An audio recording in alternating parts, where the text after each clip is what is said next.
Good morning. Today, for those of you who have bought one of my knit necklace kits and you've now got this nice upcycled necklace, I'm going to show you how to do the matching cuff. I'm going to show you how to make it seamless because it's really important for me to have items that are finished really well with no unnecessary lumps and bumps. So generally what you'll have is a piece of knitting, same as your necklace, but it's just going to be wide enough to go around your cuff. But we're going to do it seamless. We're going to knit on straight needles, but I'll show you a technique that can make it seamless, and it's very useful to know how to do this because you can do this with your seams in future knitting, jumpers, etc. Shoulder seams, arm seams, so that you never have to have that kind of annoying little bump when you sew up. Okay, so this is an example. This is a grey one I did earlier. I made this one super big, so this is 5 stitches wide. Usually your necklace is about 3, so it was just to show you kind of how it looks basically. It's a nice funky chunky cuff, reminds me of a sweatband from the 80s. Very comfortable to wear, matches your necklace, and for those who bought the kit they'll have enough yarn left over to do this. So we're going to get started. Move all of this out the way. The first thing, well, to go over what we need, you're going to need your 10mm knit needles. You are going to need a scrap of yarn and super chunky, and this is for a provisional cast on that we're going to do.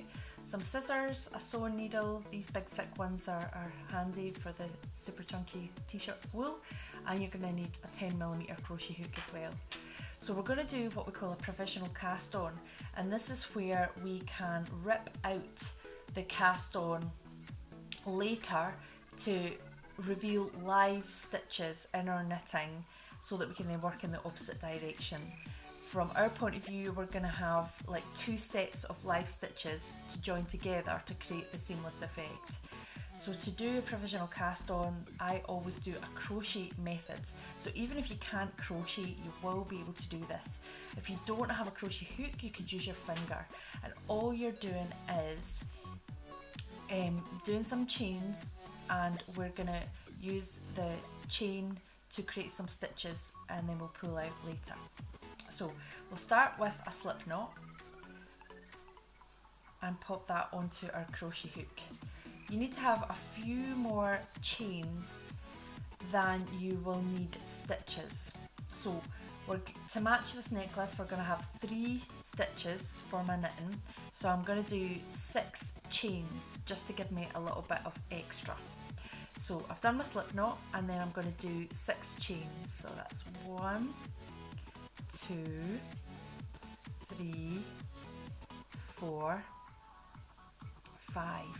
So if you haven't crocheted before, you're literally just taking the yarn over and drawing it through. If you don't have a crochet hook, I would use my little finger so that it's roughly the same size as a 10mm needle. So you can put your loop on your little finger and draw your yarn over the top of your finger, and then pull the original loop over your finger. And that's you doing exactly the same thing without a crochet hook. So over and pull over. So the yarn goes over and then the loop goes over. Okay, so once we've done that, I'm gonna pop my tail through because we don't need that anymore. Now it's useful to know which end of your knitting has a slip knot. So if you can't easily identify that, just put a wee knot in the tail where you started with a slip knot. So your crochet will generally look like a series of V's, and that's what you would use for crochet. But for provisional cast on, we're going to flip that over, and on the other side you're going to see these little dashes, little bumps along the back of your work. So if I can identify them, they look like that. A little bump here and a little bump here and a little bump here. So we're going to use these to create our stitches. Okay, so with my slip knot end first. I'm going to get my yarn, my t-shirt yarn, and my knit needle, and I'm going to start to create, I'm going to create 3 stitches. But what I'm going to do is, I'm going to miss the first bump, doesn't really matter how many, in my crochet. I'm just going to miss a couple, doesn't matter how many you miss, but I'm going to go into one of these bumps, and then I am going to knit a stitch out of it. So basically put my yarn over and draw the bump over my t-shirt yarn. So I'm creating a stitch out of that, and then I'm going to go on to the next one,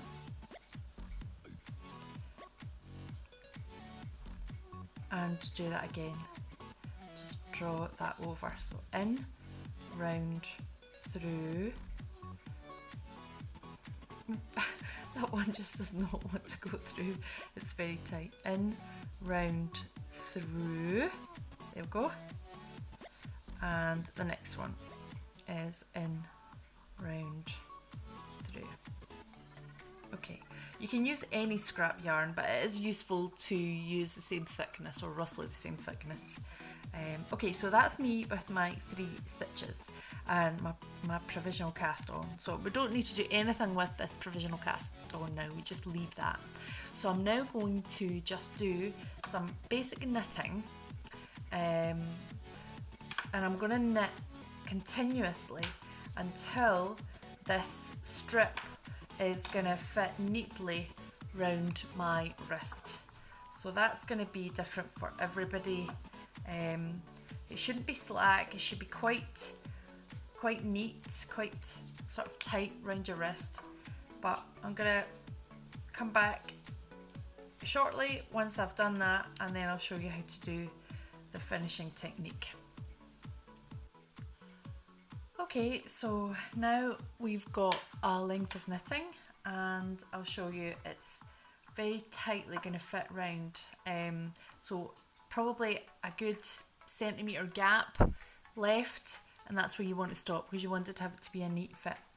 So now we're going to unravel the live stitches again. So if you go to your crochet and the tail that does not have the knot in it, so the back end of your crochet chain, I want you to take out the knot, and I want you to sort of gently pull that, because when you pull this, this should unravel to create your 3 live stitches. Okay, so you just need to get it, all the knots out, and then pull 1, 2, 3. Okay. Okay, so now that you have revealed your live stitches and taken out your cast on, provisional cast on, what you're left with is your length of garter stitch, and we've done an odd number of rows, and your stitches as normal are on the top, and I've cut my tail now so that I've got a length that I can work with to do the grafting method that we're going to use. And I've cut it to at least 3 times the width of my stitches, so I've got quite a bit here. So what we're going to do then is we're going to pop the needle onto the live stitches. Now we're going to have our needles facing the same direction, so regardless of where your tail is, you pop your needle on with your stitches going forwards. This very first stitch that you cast on in your provisional cast on is a bit more like a loop. It can untwist, and if it untwists, then it can leave a rough edge on your work and look a bit not neat. So just make sure when you pop it onto your needle, it's twisted, you know, so it's got nice and tight and twisted like a proper stitch would be. So what we're then doing is we're taking our needles and we're putting them back to back. It can feel a bit awkward because they're so big and chunky. Your wool's chunky, your needles are chunky, everything's chunky. It's feeling a bit awkward. But that's how we're gonna work. When you get good at catching our stitch, you can maybe do it with the needles off, but I would say keep your needles on at the beginning. If we check our setup as well and have a look at the bracelet from above, from the kind of aerial view, then what we can see is on the needle at the front, we've got purl bumps that are directly below the needle. And then on the opposite side, we've got the flat V's that are directly below the needle. So when you're doing garter stitch, there really is a sequence, even though every row is exactly the same. One row looks like gives you the bump effect with the purl bumps, and the second row gives you flat V's, and it's this 2-row combination that will give you a proper run of garter stitch. So we want to have these on the opposite, we want these to be opposite before we do the graft so that we get the seamless finish. So don't worry too much about that, because it will happen automatically if you follow the instructions and do an odd number of rows. So we are now going to thread our yarn into our needle to do the Kitchener stitch graft. Now I'm going to use a terminology or a word that is knitwise and purlwise. If you're a beginner, you might not know what that is, and it just means the direction that you would place your needle into the work. So if you do a knit stitch, you work from left to right, okay? So this direction is knitwise, from left to right, and you would put your needle in from left to right. So that's what to do when I say knitwise. Purlwise is the opposite. So when you do the purl stitch, you work from right to left, and you put your needle in that way, from right to left, and that's purlwise. So if you don't understand that terminology, then it's useful to know. So to start the graft with Kitchener stitch, we're going to start by, we do a little setup at the beginning, and we're going to do purlwise. We're going to go into the first 2 stitches. So I'm going to take my needle and I'm going to go purlwise into the first stitch at the front needle, and I'm going to pull through my t-shirt yarn nice and tight, and this yarn always goes below. And then I'm going to do the same purlwise from right to left into the first stitch on my back needle, and I'm going to pull it through nice and tight, but I'm not going to take the stitches off. The stitches stay on, and I'm going to make sure that that t-shirt yarn comes down again below the stitches. Okay, so now we're going to do the Kitchener graft. This sequence is what you would do all the way along, and it can be a great technique for future knitted projects. So to do Kitchener on garter stitch, what we do is in the first stitch we go knitwise in with our needle and our yarn, pull it through and let that stitch fall off the first needle. Okay, pull it up quite tight, and then we're going to go purlwise right to left into the second stitch on the first needle. We're going to pull it through, but we are not going to take it off. Okay, so yarn below, then we're going to go knitwise into the first stitch on the back needle, so left to right, pull it through and pop the stitch off the needle.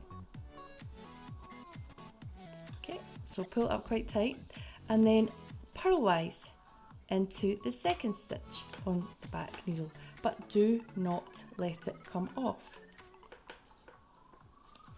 Okay, so pull your yarn down through the middle. Do that again, so knitwise into the first stitch and let that fall off the needle. Okay, I'm going to pull that up nice and tight, and then purlwise into the last stitch from right to left. Do not take that stitch off. Knitwise, well, yarn's always below, knitwise into that stitch on the back needle, pull it up nice and tight and let it fall off, and then purlwise into the back stitch and pull it up. Okay, and that's what you're left with. Yarn goes below, 2 stitches left, So all we do to finish it off is knitwise into the first stitch and let it come off. Take that needle away. And knitwise into the second stitch and let that come off and take it away. Okay, so what we're then left with, you can see, is we have got a nice seamless finish. Yep, you've got your flat V's, purl bumps, seamless finish. So if your tension on any of these was loose, you can like retrace this tail back through your knitting and you can pull up. Like if you thought that one was a bit loose, then I can pull it up. I can go back, because this is where you did the wee join here, so you can go back through these loops and tug them. You can use your needle to tug them, to tighten them up if you need to. I'm quite happy with mine actually. So all you've got left to do now is do something with these tails. Now what I usually do is have a look and see which side I like best in terms of my bangle. Yeah, which side are the edges neater, which side do I prefer. So I think I like the other side. So that means that this is the side that I'm going to weave my ends into. So I've flipped it round to the other side because I prefer the other side, although to be honest there's not much difference. But I'm going to weave all my ends in here into the back of this work. So to weave your ends in, all I'm going to do is really just follow the flow of Kitchener stitch that we did back along the row again. And all you're doing is just getting your tail lost in your knitting before you cut it out.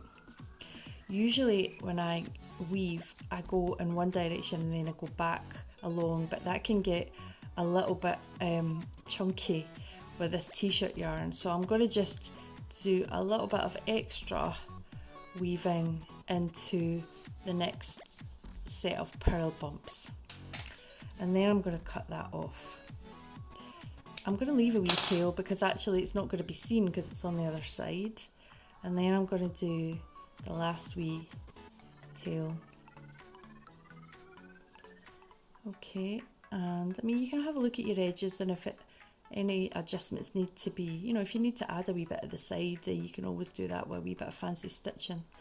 But I think I'm okay with how mine is sitting. So again, I'm just going to follow that line of purl bumps along. Well, I can't get that through. I don't have quite so much tail to work with on this one. So I'm just going to cut it off here actually, because it's not going to go very far. Okay, and I'm just going to snip it there. Okay, then I'm going to flip it over to my best side, the one that I like best, and that is your seamless cuff.